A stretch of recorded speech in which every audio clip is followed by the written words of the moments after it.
Hello everybody, welcome back to Twitter Horse TV. Today we have Ed Sackville. He's just spent the morning with Liz Hurley. So he's had a very exciting day. He's had to step down in class now, coming to see us.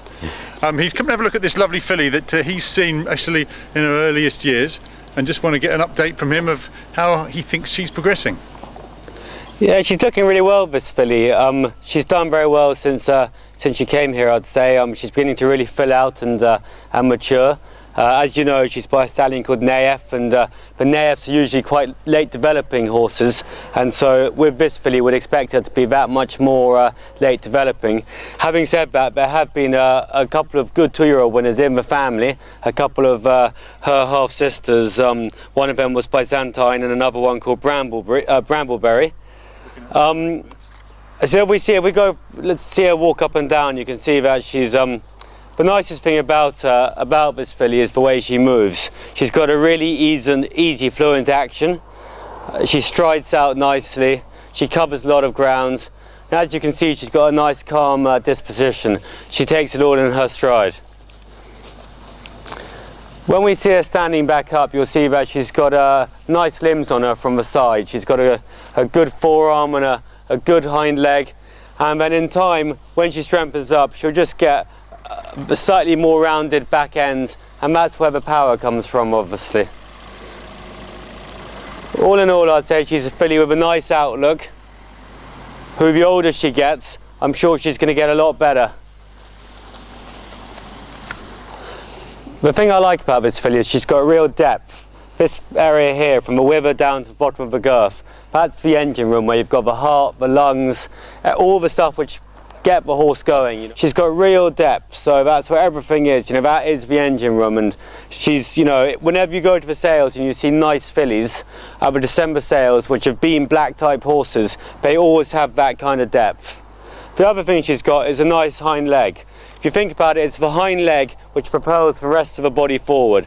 It's got a good shape to it. It's a nice shape with a nice strong gaskin. The gaskin's this bit here above the hock, and if you look at it, you can't see it from this angle, but there's a nice, it comes out nicely, the muscle on the side. So Jeremy, since she's come into the yard, how's she been going? Oh, I've been delighted with her. She's one thing that I do love about her is she's got a wonderful temperament. Nothing phases her. I've just ticked her along slowly because she has developed further since she's been here, and I just backed off a little bit. I actually got her cracking on when she first arrived, but then just decided to take a little pull and let her just settle in a bit better. And as I said, she's got a wonderful temperament, has done everything asked of her, eats well, you know, everything you want from a horse she's done at this stage. You know, I do like her. She carries herself beautifully. Yeah, watching her walk up and down here, she looks very relaxed. I mean, it seems like nothing would faze her, which, no. Particularly with fillies, it's something which you really want. You don't want them to be sort of highly strung, do you? No, she's terrific. She's terrific. Doesn't do anything. Wouldn't know how to put a foot wrong. And as you say, talking about putting a foot wrong, she really does move nicely there, doesn't she? She does. She does move well.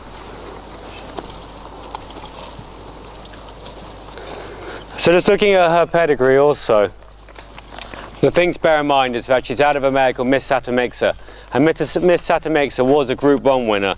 She won the Prix Jacques de Marot in France, and it's a family which is constantly improving.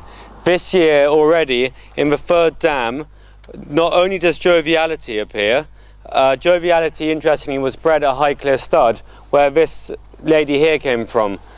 Highclere Stud is a very impressive setup in Berkshire, and they've produced plenty of top-class horses over the years, most notably recently Regal Parade, the Group 1 Haydock Sprint winner, and also Ugbar, who ran a fine race to win the Jersey at Royal Ascot. Joviality, who appears in the pedigree, she won the Musadora, the Oaks trial at York this year, but much more importantly, the other update in the pedigree is Blue Bunting, who, as we all know, won this year's 1,000 guineas. So Blue Bunting appears in the actually my mistake, in the 2nd dam, not the 3rd dam. Both Joviality and Blue Bunting are in the 2nd dam. So it makes this filly here a close relation to top-class horses. And just to touch on her sire, Nayef. Nayef was an outstandingly good racehorse. He was a Group 1 winner of the International Stakes at York. He's one of the best bred horses ever, being a half-brother to champions Nash 1 and Umferwain. Nash 1 being a Derby winner. Nayef's had a great start to stud, particularly with his fillies. He's had an incredibly good filly called Lady Marion, who won the Prix de l'Opera on Arc de Triomphe Day. That's a Group 1 race. And also he had Spacious, who won the Windsor Forest Stakes at Royal Ascot. Thanks very much indeed to Ed. Thank you for that. Really good background on what we're looking at here, which is absolutely a blue blood filly. Is she going to bite me? She's going to try. Not often you can be involved in a horse of this quality for £45 a month all in. So the details are on the website, socialmediaracing.com. Come on board. You get involved in her and Sweet Secret, who's due to run next week. What more can you ask for? See you at the races.